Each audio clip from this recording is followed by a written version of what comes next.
Love despite of, not because of. Ano nga ba ang pagmamahal na tunay? Real love is when you're able to love despite of the challenges, despite of other people's weaknesses, and despite of their sinfulness. Yan talaga ang brand of love. At ganun din tayo minamahal ng Diyos. God loves us despite of our sinfulness. Kasi kitang-kita niya kung sino tayo. We cannot hide anything from God. Alam niya baho natin. Alam niya ang kapangitan natin. But still, mahal pa rin tayo ni Lord. And Jesus challenged us to love one another as He loves all of us, na magmahal katulad ng pagmamahal niya. Kaya ba natin yan? One of the best examples of unconditional love are those who are married for many years already.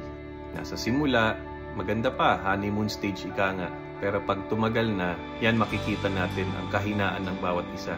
At yung tumatagal talaga are the ones who learn to be humble and those that forgive. Yung pagmamahal is never about feelings. Makakatulong syempre kung kinikilig ka at madaling mahalin yung tao kasi mabait. Pero yung challenge talaga when a person goes through something difficult. Will you stick with that person? Kaya madalas pag nagmahal tayo, nasasaktan tayo. Because we are opening ourselves up to the other person. We become vulnerable. At ganun din ang Diyos, nasaktan din siya. Just look at the cross, kung paano siya natin sinaktan. Pero gayon pa man, nagpatawad siya. At ganun din tayo. It takes a lot of grace to forgive, to endure, and to love somebody despite of. Madali lang yung because of.